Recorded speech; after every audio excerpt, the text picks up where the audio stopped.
सहनाववतु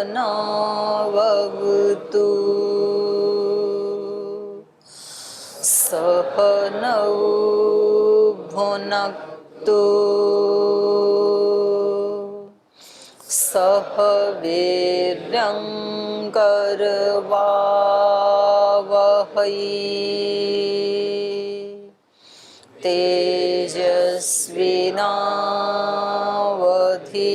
तेजस्विनावधीतमस्तु मा विद्विषावहै।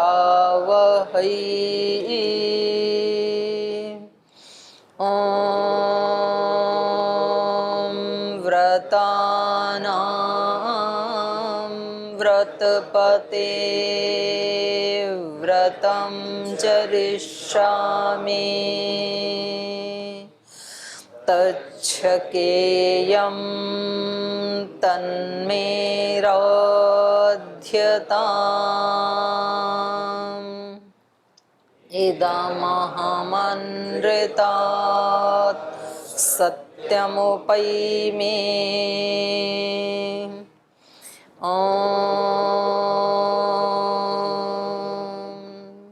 शान्ति शान्ति शान्तिः।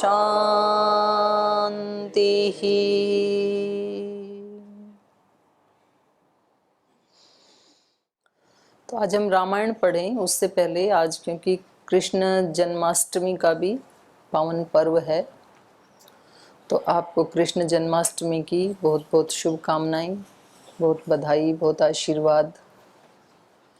और केवल भारत में ही नहीं बल्कि पूरे विश्व में मनाया जाता है ये पर्व। तो थोड़ी इसके बारे में चर्चा कर लेते हैं, उसके बाद रामायण पढ़ लेते हैं।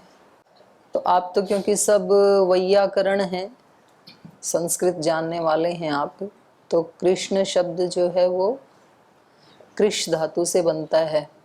कृष धातु का अर्थ है खींचना, आकर्षित करना। तो जो सबको अपनी तरफ खींचता है, आकर्षित करता है, उसको कृष्ण कहते हैं। और ये कृष्ण किसी एक व्यक्ति के जन्म का पर्व है ऐसा नहीं मानते हैं आध्यात्मिक लोग। ठीक है, किसी एक व्यक्ति के बारे में भी मानते हैं, पर जो और उससे आगे भी जो सोचने की कोशिश कर रहे हैं तो वो कहते हैं कि कृष्ण कोई एक व्यक्ति विशेष नहीं, बल्कि जब वो ऐसे संस्कृत की दृष्टि से, आध्यात्मिक दृष्टि से अर्थ करते हैं तो जो सबको अपनी तरफ आकर्षित करे वो कृष्ण। तो इस परिभाषा के अंतर्गत हम सब आत्माएं ही कृष्ण हैं। उसमें पुरुष स्त्री का भी भेद नहीं है, आत्मा आत्मा ही है। क्योंकि ये आत्मा पैदा होते ही सब चीज़ों को अपनी तरफ आकर्षित करना चाहता है, खींचना चाहता है। समाज को अपनी तरफ आकर्षित करता है, शरीर को, इंद्रियों को, इंद्रियों के विषयों को, इंद्रियातीत विषयों को, इंद्रियों के सुखों को, इंद्रियातीत सुखों को, सबको ये अपनी तरफ खींचना चाहता है। तो इस दृष्टि से हर आत्मा ही अपने आप में कृष्ण है। और कृष्ण का जन्म जैसे जेल में होता है, आपको पता है सबको। तो बंधनों के बीच में पैदा होना, तो ये सब आत्माओं का ही एक ही प्रक्रिया है। हम सब जेल खाने में ही पैदा होते हैं। पैदा होने का मतलब है शरीर को धारण करना, और शरीर को धारण करना अपने आप में ही क्या है? बंधन से युक्त होना। सांख्य दर्शन में सूत्र आया है ना कि अविद्या के बिना इसका शरीर के साथ योग नहीं हो सकता है। तो इसके साथ शरीर के साथ संयोग होता ही तब है जब हम अविद्या से युक्त हैं, बंधनों से युक्त हैं। तो सभी के सभी बंधनों की परिस्थिति में ही पैदा होते हैं। पैदा होने का अभिप्राय यहाँ पर शरीर धारण करना। वैसे तो आत्मा पैदा मरता होता ही नहीं है, ना मरता है ना पैदा होता है। और फिर वो पैदा होते ही सारी जंजीरें कट जाती हैं। कृष्ण जी पैदा होते हैं तो उनकी माता जी को जो बांध रखा था वो भी खुल जाती हैं। पहरेदारों का भी जो बंधन था वो भी हट जाता है। तो ये श्रद्धेय स्वामी सोमानंद जी महाराज जी जो थे वो कहा करते थे कि भाई इंसान का जब जन्म हुआ तो शैतान की मृत्यु हो गई। मतलब मनुष्य जीवन को जब आत्मा धारण करता है, आत्मा अनेक अनेक बंधनों से युक्त है, लेकिन अनेक योनियों में वो बंधनों को काट नहीं सकता है। लेकिन जैसे ही मनुष्य का शरीर मिला तो समझ लो कि अब बंधन कटेंगे। तो ये व्यक्ति को अब उनको तो जन्म के साथ ही ये प्रतीति हो गई। कुछ ऐसी ऋषि आत्माएं होती हैं, योगी आत्माएं होती हैं, जैसे सुखदेव जी को जन्म से ही ज्ञान था, जैसे शंकराचार्य जी को बचपन से ही ज्ञान था। जो हम अभी कभी आसन का अभ्यास कर रहे हैं, कभी ध्यान का कर रहे हैं, कभी प्राणायाम का कर रहे हैं, फिर भी ज्ञान है कि होके ही नहीं देता है, वैसे के वैसे वर्षों के बाद भी। और उनको जन्म से ही है वो। तो इसका मतलब उन्होंने ईमानदारी से, जिम्मेदारी से, समझदारी से प्रैक्टिस की है। जो प्रैक्टिस करेगा उसका तो विकास होगा। जो प्रैक्टिस नहीं करेगा वो तो भाई कितने दिन भी चाहे शास्त्र पढ़ ले या बात सुन ले या बात बोल ले, पुस्तकें पढ़ ले, कुछ भी कर ले, उसमें वृद्धि नहीं हो सकती है ज्ञान में। तो उनको जन्म से ही उन्होंने सोच लिया कि अब मनुष्य का जीवन मिल गया तो इसका मतलब है बंधन सारे टूटने ही वाले हैं, उसी के लिए मिला है ये। और एक हम है कि गुरुकुल में आने के बाद भी बलजीत तय करेंगे, देखते हैं यहाँ पर मन लगेगा कि नहीं लगेगा, और यही जीवन का लक्ष्य रहेगा या कोई और चुनना है, कहीं गलती पे तो नहीं है। मतलब इस व्यक्ति को, इस आत्मा को, भले आदमी को अभी भी ये दृढ़ संकल्प नहीं है कि अब एक बार ऐसी जगह में आ गए तो अब जीवन के आर पार देखना ही है। ऐसा संकल्प जागृत नहीं होता है, फल कहाँ से आएगा? इस व्यक्ति को अभी भी ढूंढ ढूंढ करके क्लास में लाके बिठाना पड़ता है, आ जाओ। ढूंढ करके यज्ञ में ले जाना पड़ता है कि कहाँ चले गए वो, योग में ले जाना पड़ता है। अपना संकल्प कहाँ गया? अपना कोई लक्ष्य है कि नहीं है? इस शरीर में रह करके भी कुछ परिवर्तन करना है कि नहीं करना है? तो बोल जी कोई जरूरी थोड़ी यज्ञ में बैठने से ही होगा, हम ऐसे कमरे में बैठ के कर लेंगे। तो कमरों में बैठ के होता होता तो घर में ही हो जाता है ना, फिर वहां भी तो कमरे थे ही। तो होता नहीं है ना। आप कर तो सकते हैं, आप सोच तो सकते हैं कि जी नियमों का पालन किए बिना भी तो हो सकता है। तो ऐसा उनका संकल्प था। इसलिए मनुष्य का जन्म जिस जिस आत्मा को मिल गया तो समझो सब बंधन अब टूटने वाले या टूट गए। वो तो ऐसे बोलते ही थे ऋषि तो कि मनुष्य का जन्म और शैतान की मृत्यु। तो वो तो कोई पुराने जमाने की नहीं, जिनको हमने अपनी आंखों से देखा, जिन महाराज जी को कितनी बार उनसे मिले, वो व्यक्ति कह रहे हैं ये बात। तो कृष्ण जन्माष्टमी मनाने का मतलब है कि हम भी ये संकल्प लें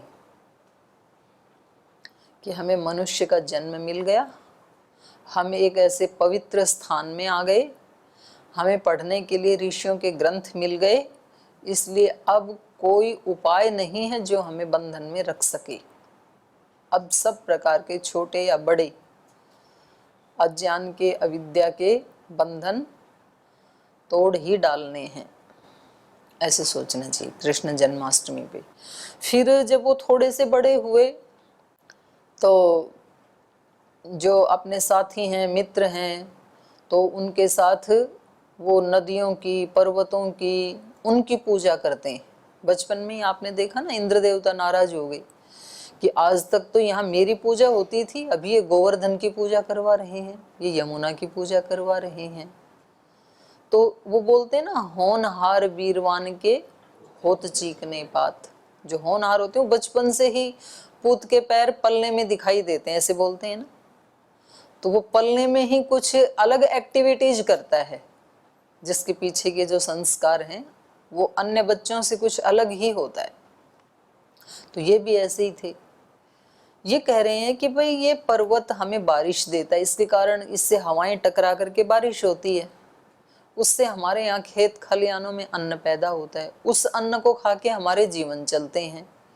तो हम दृश्य को छोड़ के किसी अदृश्य की पूजा करें, ये उचित नहीं है। अदृश्य के भी करें, लेकिन पहले दृश्य का तो सम्मान कर लो जो अपने आसपास है। उसको इग्नोर करके और किन्हीं कल्पनाओं में खोना, तो ये तो अपने जीवन को और शक्तियों को ही खोने जैसा है। पर काम की बात कह रही हूं मैं, आप ध्यान से सुनना। हम भी ऐसे ही करते हैं, अपने आसपास की चीज़ों को, जो लाइव संबंध हैं हमारे सामने, उनको इग्नोर करके अब बोल जी हम तो ध्यान में बैठ रहे हैं, वहाँ कक्षा में जाने की और वहाँ पर टाइम वेस्ट करने का हमारे पास इतना समय नहीं है, हमारा तो साधु का जीवन है, बड़ा कीमती है, तो हम तो ध्यान लगा रहे हैं। तो ध्यान लगा के आप कौन सी शक्ति से बात कर रहे हैं? बोले वो आप सबसे अलग है जो दिखती नहीं है। तो उसका नाम क्या है? तो बोले नाम हमें नहीं पता है, पर कोई है, माना कोई है। लेकिन जो आपके सामने बैठी हैं ये भी तो उसी भगवान की शक्तियां हैं ना। तो पहले इनके साथ तो बातचीत कर लो। देखो, बिल्कुल भी भगवान कृष्ण को पूर्ण अवतार कहा जाता है, बाकी जितने भी अवतार हैं उनको अंशावतार कहा जाता है। इनको पूर्ण अवतार क्यों कहते हैं? इनको पूर्ण अवतार इसलिए कहते हैं कि ये किसी एक तरफा एक मार्ग में विश्वास नहीं करते हैं। जैसे आजकल श्रद्धेय स्वामी जी महाराज कह रहे हैं ना कि स्वस्थ होने के लिए इंटीग्रेटेड पैथी होनी चाहिए। तो ये इंटीग्रेटेड के पुजारी हैं।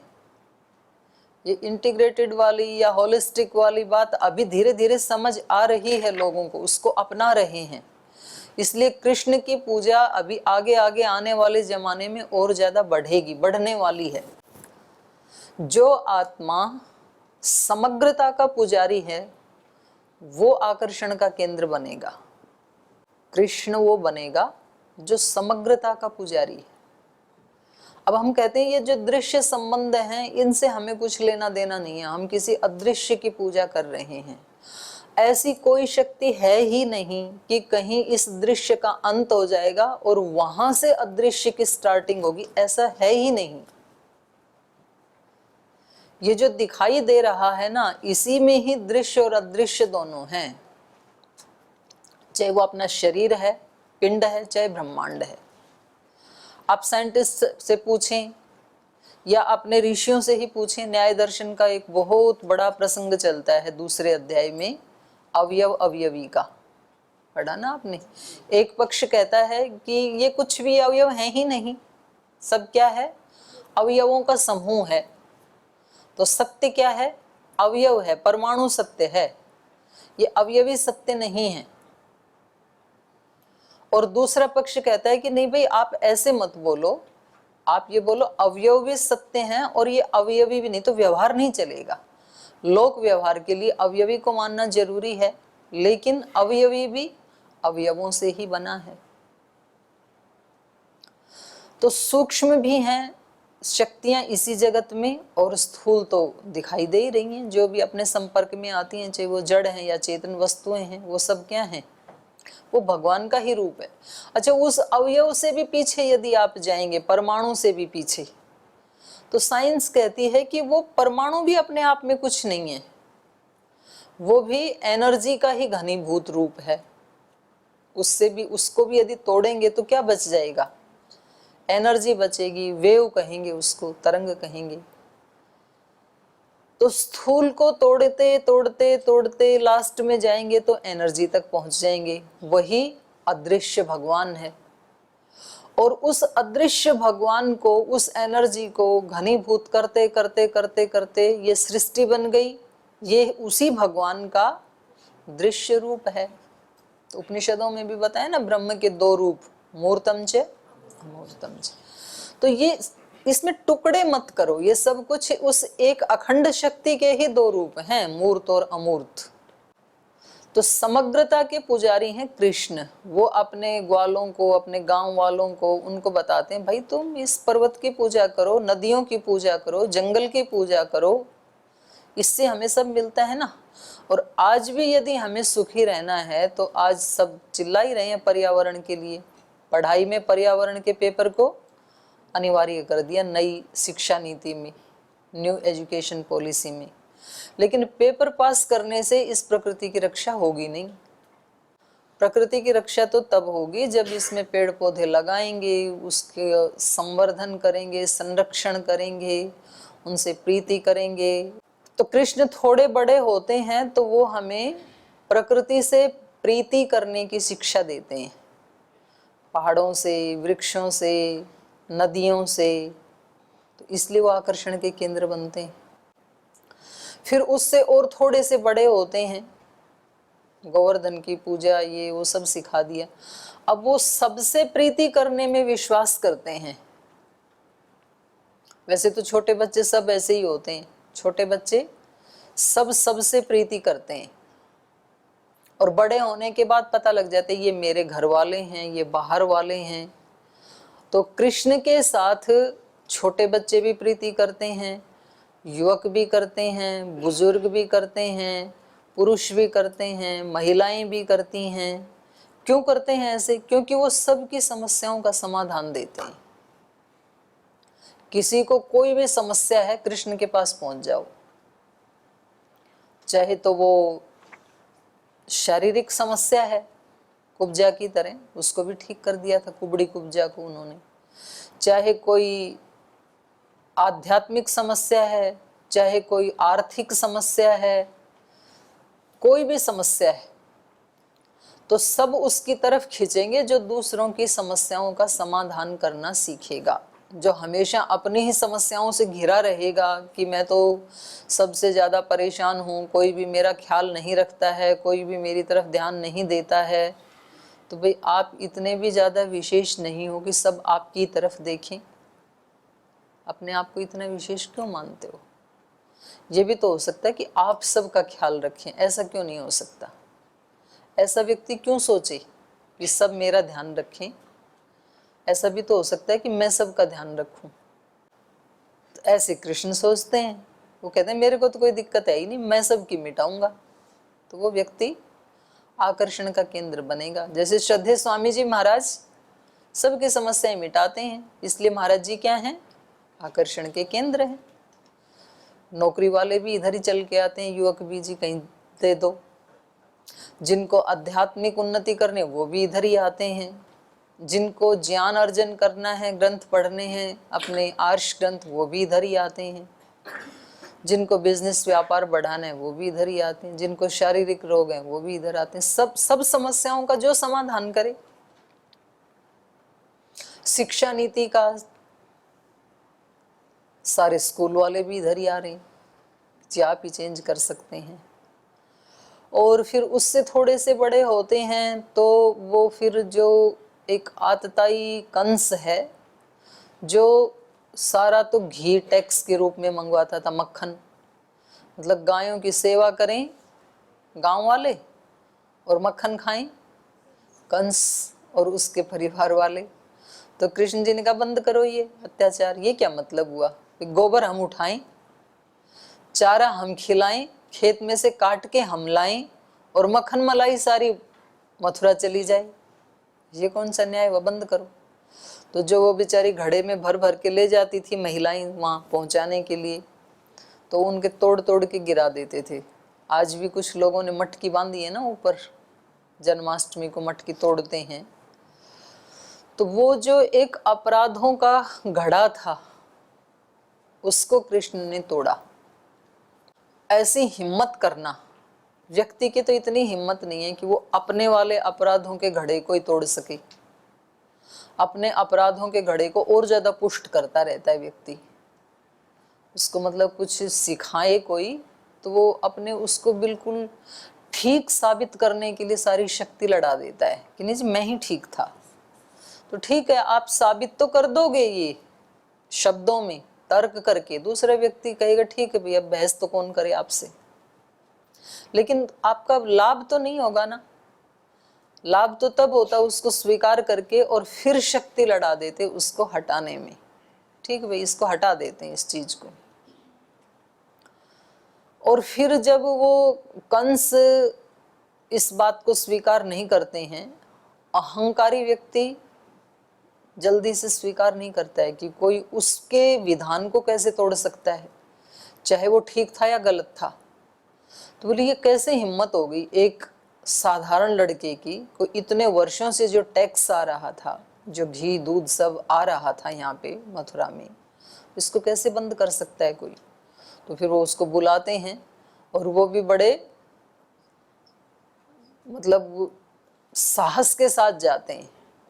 ऐसे नहीं कि भाई अरे मुझे नहीं पता था कि ऐसे चक्कर में फंस जाऊंगा, मैंने तो आप सब लोगों के लिए ये किया, आपकी भलाई के लिए, और अब हमारे पास कोई सेना नहीं है और वो इतना बड़ा आतताई राजा और उसने मेरे को बुला लिया, तो थर थर कांपते हुए जाए व्यक्ति की देखो क्या होगा। ऐसे नहीं गए वो, पूरी शान के साथ कि हमने केवल अन्याय को ललकारा है, हमने किसी के सुख चैन को नहीं ललकारा है, धर्म को नहीं ललकारा हमने। तो कोई सेना लेकर के नहीं गया है, वो सेना है भी नहीं, आतताई से भी एक साधारण मनुष्य की तरह से लड़ रहा है वो।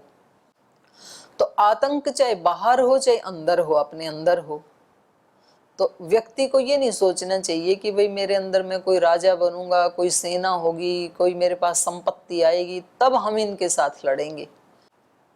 उसी समय व्यक्ति को अपनी सामर्थ्य के अनुसार, है ना, कृष्ण की कहानी सुन के मतलब ऐसा भी नहीं है कि सामर्थ्य है नहीं और बोले हम भी आज ये आवाज उठाते हैं, तो फिर कुचले भी जा सकते हो, कंस है सामने, ये भी ध्यान रखना।